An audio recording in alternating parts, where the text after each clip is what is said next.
Assalamualaikum. Alhamdulillah. Assalatu wassalamu ala rasulillah. Teman-teman semua, pada kesempatan kali ini saya ingin sharing yang mungkin sharing ini dibutuhkan oleh banyak orang dan mungkin salah satunya Anda. Beberapa waktu yang lalu saya belajar tentang ilmu yang dikenalkan oleh Ustadz Nasrullah yang mungkin sudah banyak kalangan juga belajar ya. Hanya saja mungkin ada yang belum berkesempatan belajar, yakni ilmu tentang magnet rezeki. Hal yang menarik kenapa saya mau mempelajari ilmu itu adalah tentang perjalanan hidup beliau. Jadi sebelum saya ikut kelas MR, saya terlebih dulu membeli bukunya.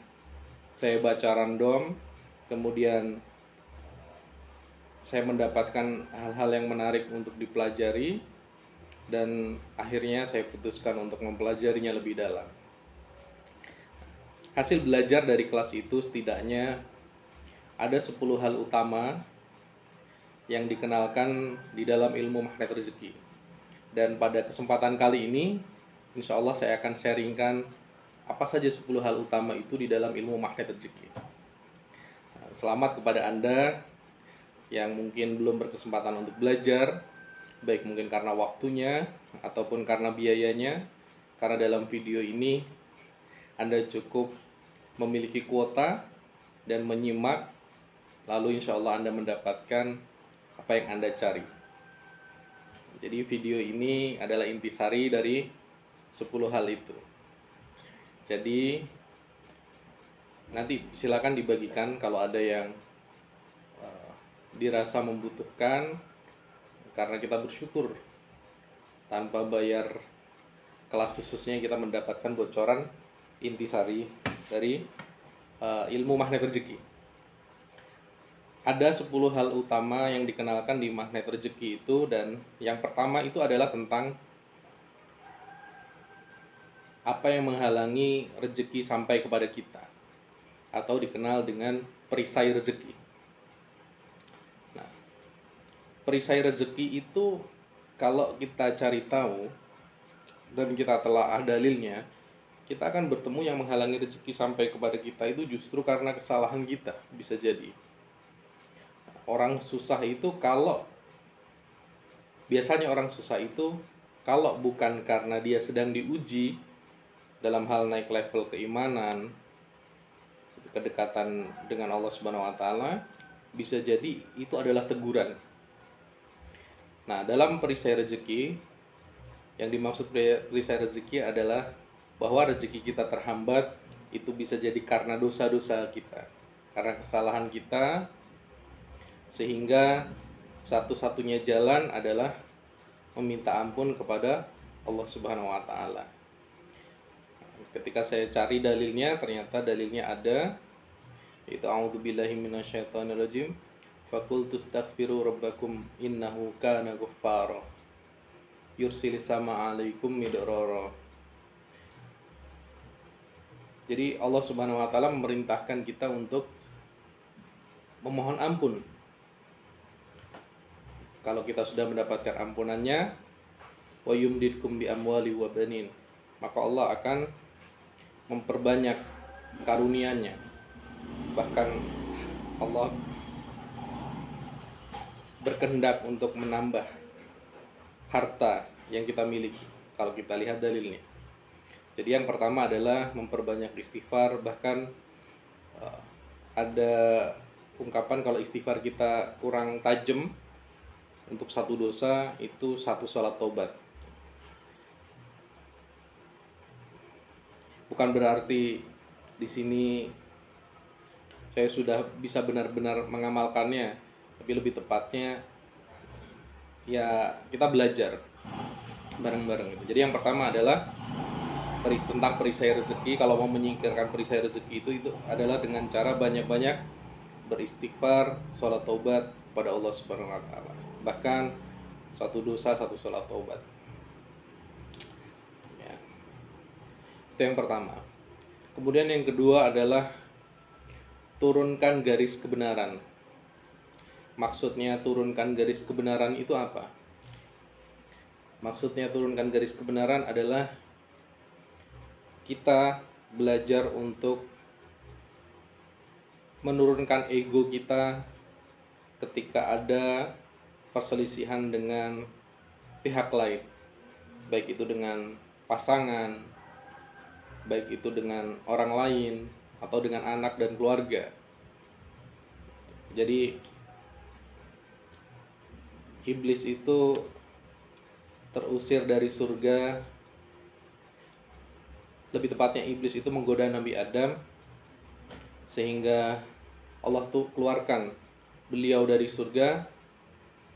Itu yang dilakukan Nabi Adam bukanlah, ya Allah yang salah ini iblis, dia menipu saya. Kalau saya makan buah khuldi, katanya saya akan kekal di surga. Bukan sibuk menyalahkan iblis, tapi justru beliau mengakui saya yang salah. Nah, jadi tentang meneruskan garis kebenaran ini adalah tentang bagaimana kita bisa melihat dalam sebuah peristiwa bahwa ada kesalahan kita di dalam sebuah peristiwa itu, sehingga kita lebih ringan untuk mengatakan maaf kepada orang lain. Jadi bukan menyalahkan pihak lain, tapi kita mengintrospeksi diri, turunkan garis kebenaran. Itu maksudnya. Jadi turunkan egonya, turunkan kesombongannya, berusaha untuk melihat kesalahan diri. Bisa jadi ini adalah salah diri kita sendiri. Jadi saya yang salah, orang lain benar, bahkan sampai seperti itu. Kenapa kita menggunakan metode ini? Supaya kita pandai melihat kesalahan diri, sehingga dengan kita pandai melihat kesalahan diri, kita dekat dengan istighfar, kita dekat dengan taubat, dan kita dekat dengan meminta maaf kepada orang lain, sehingga insya Allah kita terhindar dari tinggi hati, sehingga insya Allah kita terhindar dari merasa lebih baik dari orang lain, sehingga insya Allah kita lebih mudah terhindar dari kesombongan. Jadi turunkan garis kebenaran, egonya diturunkan. Saya yang salah, Anda benar. Itu kalimat yang tidak mudah, terutama bagi orang-orang yang memiliki jabatan lebih, memiliki harta lebih, memiliki kelebihan yang dinilai oleh manusia pada umumnya, memiliki kedudukan.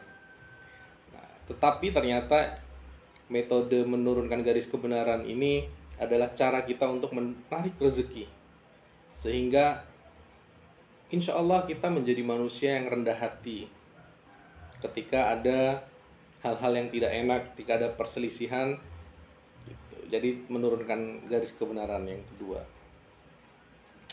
Kemudian yang ketiga adalah Quranic vibration. Maksudnya apa Quranic vibration? Saya menangkapnya tentang Quranic vibration adalah kedekatan seorang hamba dengan Quran, dengan nasihat-nasihat dari Allah Subhanahu wa taala. Jadi setiap hari kita memiliki agenda-agenda harian dengan Quran. Syukur-syukur kita bisa mampu punya target satu hari, satu halaman atau 5 halaman, atau bahkan satu hari bisa minimal 1 juz. Bahkan di dalam Quran itu kita bisa menemukan jawaban-jawaban dari masalah kita. Ada metode Garputala, tapi pada kesempatan kali ini saya mencukupkan dengan banyak-banyak berinteraksi dengan Al-Quran. Kita juga berusaha untuk membaca artinya, sehingga kita bisa menangkap pesan-pesan Allah Subhanahu wa taala, sehingga hati kita mendapatkan pesan Al-Quran. Karena jika kita lalai dengan Al-Quran atau tidak memiliki aktivitas harian dengan Al-Quran, maka yang terjadi hati kita bisa terisi, hati kita, pikiran kita dengan konten-konten selain Al-Quran. Misal dengan sosial media yang kita tonton, atau televisi, atau media-media yang lain, atau dari pergaulan yang mungkin tanda kutip kurang sehat, yang baik disengaja ataupun tidak disengaja di dalam circle kita bisa terpengaruhi itu. Nah, salah satu mengkonternya adalah dengan kita memiliki aktivitas dengan Quran. Gitu. Nah, apa yang saya jelaskan 3 tadi dalam video ini, ada yang memang pemahamannya itu dari magnet rezeki itu, ada yang saya tambahi dengan bumbu tambahan yang saya pahami dengan tema yang sama. Nah, di video yang pertama ini setidaknya ada 3, nanti insya Allah menyusul saya akan terangkan sampai 10. Jadi mengingatkan, yang pertama tadi adalah tentang perisai rezeki. Perisai rezeki itu adalah tentang dosa-dosa kita. Jadi kita singkirkan perisainya, nanti insya Allah rezekinya akan datang. Dengan cara apa? Dengan cara banyak-banyak istighfar. Syukur-syukur kita bisa melakukan sholat taubat untuk satu dosa, satu sholat taubat. Nah, kalau sholat taubat itu seperti apa? Ya seperti sholat biasa. Rekan-rekan bisa gampang mencari informasi, tinggal googling gitu ya. Kemudian yang kedua tadi tentang garis kebenaran, bahwa kita pandai-pandai melihat salah diri, menurunkan ego, menurunkan kesombongan, menurunkan hati untuk menjadi hati yang rendah hati, dan pandai melihat bisa jadi ini adalah saya yang salah dan pihak lain benar. Kemudian yang ketiga adalah Quranic vibration. Jadi 3 hal itu dulu. Nanti di next video insya Allah saya akan lanjutkan. Mudah-mudahan bermanfaat. Jangan lupa ikut di share ya. Mudah-mudahan jadi amal jariah. Yang share juga dapat pahala. Assalamualaikum warahmatullahi wabarakatuh.